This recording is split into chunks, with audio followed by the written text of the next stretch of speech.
Fish or fruit? Which one do I feed my kids?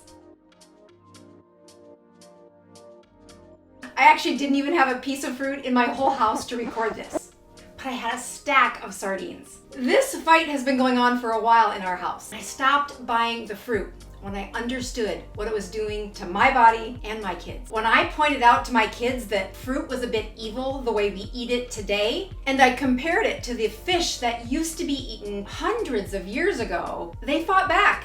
They had no taste buds for loving those tiny little fish, but I will tell you, their cells were hungry for the nutrients found in fish as opposed to the stuff found in fruit. Let's take this back a ways. I mean back a couple hundred years. When we go back to the Inuit diet, or the Native American diet found in Northern America and Canada, that nomadic population didn't just survive, they thrived. And how could that be? If you travel to the northern parts of North America, especially in the winter, not only do you not find fruit trees, the sun is barely out for several months of the year. Their bodies were healthy, and looking at their problems today, they are heavily linked to the 21st century eating patterns that plague all of my patients. Vitamin D is a reflection of how these natives thrived on a diet that they hardly see today. They had healthy levels of vitamin D even throughout the winter. Now, vitamin D is very important to point out because it is a fat-soluble hormone. It's called a vitamin, but it really is a hormone, except it's strange. You don't make it inside your body. There's no organ that produces vitamin D. Vitamin D is more than just how strong are your bones, how good is your calcium.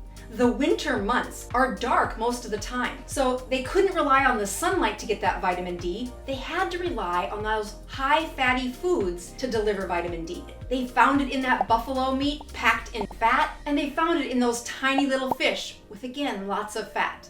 And by design, our bodies will store some of that vitamin D in our fat cells for those long winters. Their nutrient-dense food found in their traditional diet did a far superior job of nourishing their bodies, especially when you compare it to today's heavy fruit, fry bread, or other processed foods that many of my patients eat. On my bucket list, I had the wish to go see the Northern Lights. So my husband surprised our family a couple of years ago with a train trip to Churchill, Manitoba. For months before that trip, I'd been studying how the Inuits ate, how those tribal people were able to preserve the meat in fat to last throughout the winter, and just how healthy their bodies were. As we made it to that very cold tundra part of the world, I was disappointed to see that no one I met was eating an Inuit diet. They were eating foods just like my family had eaten before we started the ketogenic diet. They were eating highly processed food, lots of carbohydrates, and of course sugar was in everything they ate. As you watch the health problems, they stacked up much like many of my patients. So from their heart disease to their diabetes to their cancer to their poor teeth, all of that could be linked to the low vitamin D and the opposite of an Inuit diet. How were they so healthy for hundreds of years? And if you look carefully into the foods they were eating versus the traditional diet, their ability to absorb vitamin D and the other highly dense nourishment found in their traditional diet was 3 times as high as compared to the standard American diet. As an internal medicine physician in South Dakota, I've seen thousands of Native Americans,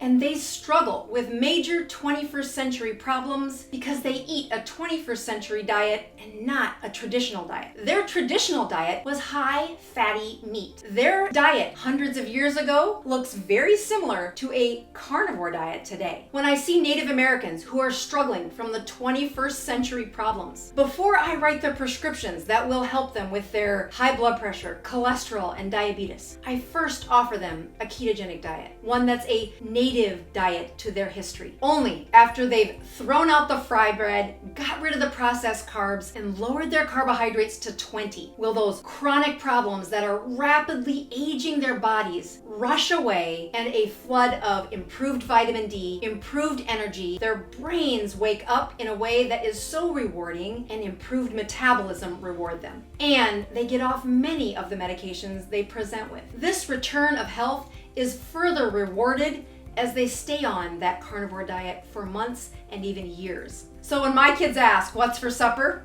Fish or fruit? They know. I don't even buy the fruit. If you want to learn the difference between energy made from carbohydrates or fat, check out this video. You're gonna want to put logs in your fire and buy the fruit.